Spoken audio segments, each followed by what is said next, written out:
Welcome to the GliderCEO podcast, the first one of 2025. I am your host, Mark Michael, and welcome to this episode called F the Noise. Man, when I record all these, I always think of the same thing. What could I have told myself in my 20s or 30s that would have shaved a decade off of the journey to get to where I am? And as I self-reflect a lot, ultimately there was probably nothing I could have told myself, right? I think everyone has to learn on their own timeline, but the only way you can speed up the timeline is by learning, right? Like, again, if you're a very good listener and you're just listening to everyone's advice, and again, I think a lot of people's advice does come from a good place in most cases if you surround yourself with those types of people, and they're just trying to also save you time and heartache and whatnot. At the same time, though, like, a lot of advice I've received has been like, knock it off, or come home, or, it's over, wrap it up, or, move on to the next thing. And again, in that moment, that may have been the right thing, but without me knowing by experiencing, there's no way I could have done that thing. And I share that with you, one, to give you the freedom to know that you are on your own path, and no one can really tell you exactly what to do. And the closer you get to that, mindset, like the closer you unlock all of this value. Even in doing these podcasts, 200 episodes, right? At this point, maybe even more. A bunch of blog posts on markmichael.org, a lot of social posts on Instagram, Facebook, LinkedIn, YouTube. I have so much documented because ultimately what I always said and want is I never wanted. This journey of entrepreneurship is hard as fuck. Like, it's just hard. And again, I think I had read or heard like a vague quote that, like, how cool would it have been to be in college with Zuck and had like a real-time account as things were happening, right? Or how cool would it have been to be back in the day with Bill Gates or Bezos or any of these people, right? Where it's like, we think about it, right? You've seen Hot Tub Time Machine, the second one, or whatever, where it's like, I would have invested in Google early on. I would have invested in Apple. I would have invested in all these things. And ultimately, like, we didn't, you didn't, I didn't, but it would have been cool to have been there. And so what I'd like to do is I do think the company that we're building is going to be really important one day, and again, how important, all good. I'm competing against myself, alongside the people that we're building this championship team around, this product around, and the team around. And ultimately what I wanted was a record. Here's what it took to build this company, right? So no one can ever be like, oh, he built a tech company and flipped it. It's like, you try being broke for 15 years. You try 3 pivots. You try all, like, this is what it really took. And unfortunately, it's a lot of what you've heard already from others, whether that's a Gary Vee on one end to Hermosi on the other end, to anyone who's already spitting advice downward, right? Here's what I learned, now that I've made it, like, money is not important. It's like, no, money's very important. Make money so then you can talk like that. That's the number one advice I hate is like, money doesn't buy happiness. Duh. Of course it doesn't buy happiness, right? But until you go through the motion of buying happiness, or buying the things that you think will make you happy, and every new thing you buy, you realize, fuck, doesn't make me more happy. You're like, oh, that's what that means.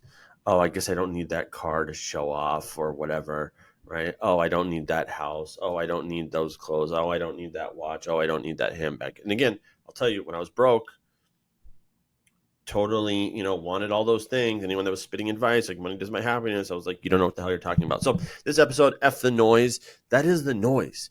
Like, even everything I just said was coming from my own mind, right? My own mind telling me all the things I'm telling you, right? And it's the noise of what you think is other people, but really it's the noise in your head, right? Am I good enough? Am I smart enough? Do I sound rough?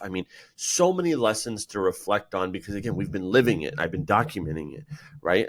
I multiple times we brought in interim CEOs at even DevHub, where it was like, oh, they speak better. Oh, they went to the better school. Oh, they have all the experience. Not to run DevHub in that moment, and also I'm not naive to the fact that maybe one day it won't be me either, right? But in this moment, it's me, right? And so again, like, but even that little bit of confidence, right, took years to develop because I always said, I didn't go to the right school. I don't know how to speak. I don't know, how to talk to investors. I don't know.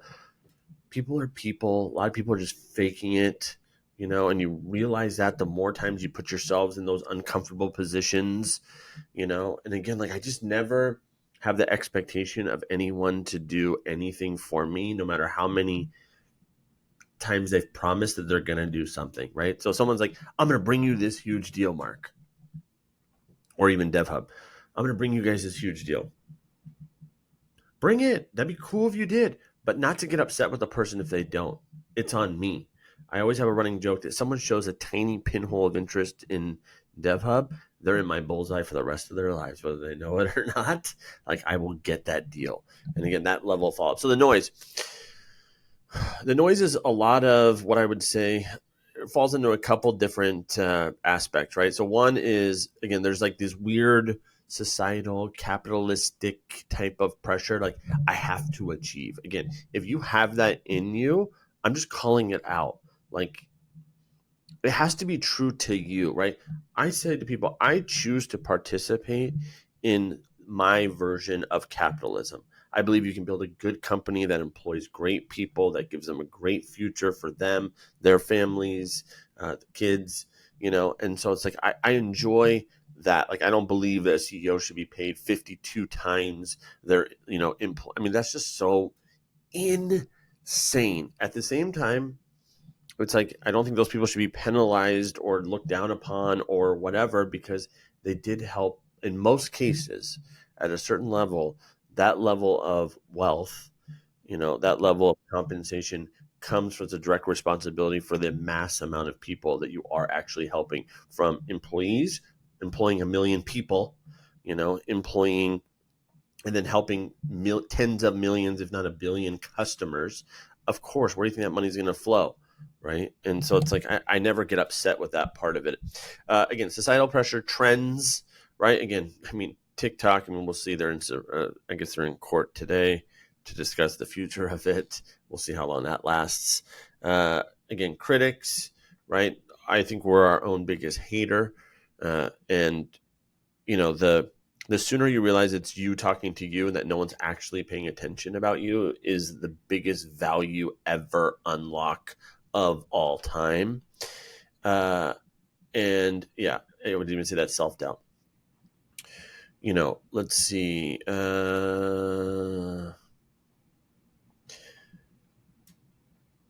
Another thing related to F the noise is I don't believe in apologizing as much anymore. Right. And again, if you hurt someone, apologize. But like the basics of basic, oh, I'm so sorry. I'm so sorry. I'm so sorry I was late. I'm so sorry, I didn't get to meet up with you on this day or time, or like I've said it before, I'm done apologizing for me living to my values, my principles, and what I'm trying to get done on this planet. I hope you will join me on the ride. I hope you will, support me, obviously, but I also don't expect you to.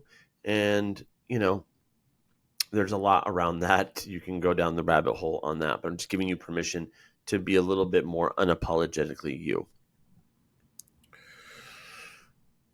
There is a huge value unlock I found in balancing the, let's call it, professional life of leadership, CEO, entrepreneurship, whatever you want to call me, and some version of creativity. I think creativity can be subbed in for sports, right? So I think there's, as ambitious as you can be on one end, the other end to help balance it. For me, I choose creativity. Some people choose to watch sports, play sports, do lifting, whatnot. For me, it's like creativity, art, right? I mean, the piece behind me is created by me. I always think everything has to do with life. This particular piece right here says take, and then underneath that car says it easy. It's a guy with there's actually a guy in there with like a 12-pack of beer. I think he might even be smoking a cig, and he's bailing out of the city. And the whole thing was like off of a what's his name? I'm drawing a blank right now. Um, Fear and Loathing in Las Vegas guy. Why am I drawing a blank? Oh, Hunter Thompson, which is like when the rats or the vultures or the crows or whatever it is start closing in. There's nothing like loading up on heinous chemicals and getting the hell out of the city and heading to Las Vegas. It's like something in that vein. And so to me, this was the city of Seattle and just like getting out. And again, it's all just a moment in life. So again, in your pursuit to have either a hobby as a whole, and again, hobby is like a weird word. If you love running, that's you're already doing it. There, you have permission. You're already doing it. If you love yoga, you're already doing it. If you want to do art, start doing it. If you're not doing it, but do it, right? Like, again, I don't necessarily play sports. I mean, I play sport. I play tennis, but I don't watch sports Saturday, Sunday. So I have time to play the piano and do art, read lightly, and again, like a lot of just exploration of different passion ideas that I have. Brewing a great cup of coffee. I think there's got to be a better way to do that. And then, writing a script for a play. I mean, there's like a million ideas. And now, again, what I will say, one of the greatest unlocks of human potential right this second is ChatGPT. ChatGPT, right? Like that is your unlock. That is your friend. That is your whatever you need to brainstorm. It's just a great starting place. Before it was a lot of friends, input, whatever, but this is like you in the privacy of your home to even ideation of an idea. It's great. Can you Bunkport performance, dive into art, fueling, clarity, right? Again, right now, I think a lot of people are on dry January. Congrats if you've made it to the 10th, only 10 days. I mean, if you can't make it 10 days, probably an issue, but again, not me to judge. You do you, I'm doing me. I'm going to make it through at least January, and if not longer. And again, who are you auditing kind of your life against? I always say I'm competing with me, and where it has caused anxiety for me is really around the idea of like, what did I miss by being so ambitious, right? Did I miss a relationship I should have paid attention to? Did I miss a moment that I should have been in? So I find myself sometimes being nostalgic for like, wow, like we had like the best life at 15, 16, 17, right? Or like, when we lived in the city, or when we still live in the city, but we were living in the city in our 20s, like, oh, wow, like, should have paid attention more versus just like kind of partying through it and, again, working a lot through it. And so, but ultimately it was, again, just knowing that I was always competing with myself. And today, as you hear me on this podcast, I would say like I'm about 80% to where I want to be, to who I am. I probably still have another 20%. Maybe that's the last half of life, or last third, last fourth, depending on how you want to. But overall, the point was however you audit kind of your own life is all that matters. And again, giving you permission. This whole podcast is giving you permission. Here's one insane or sane guy talking to his friends, his buddies, being like, look, this is what he's thinking. Off the cuff, candid, unrehearsed, whatnot, full transparency, sharing it all in real time with you to give you permission to do you, right? And again, the more you hear it in real time, I believe the more it gives people permission, to just say F it, right? Because otherwise it's like, oh, well, he already made it and that's why he can talk like that. No. I've documented it all. Go back 10 years of receipts. Go back 20 years of receipts. That's everything. Pictures, tweets, it's all out there, right? And if it's funny, I sweat when I look back at some of my stuff because it's like very much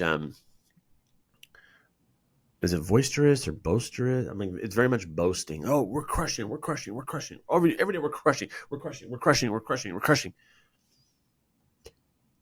Can you imagine if it was like, today sucks? My life sucks. Every day sucks. Like, I am so glad I've always had, even in the face of extreme business hardship, that it was always some version of positivity of what can happen if you just show up. And that's a big lesson in there to, F the noise. Okay. And let's see. I will say the two big lessons of the year, if I had to give you one thing in terms of breaking through the noise, is one, if you're building a company, processes are huge. And two, I will not start a company ever again unless I have the right team in place to execute on what the vision is. I'll set the vision. I see it. I know what it can feel like, sound like, experience it wise, like I can feel it, and so my job is explaining that. But again, to have the right team in place to help execute it, and it's a team effort. Nobody remembers, an MVP. They remember a championship. That's all I'm going to say.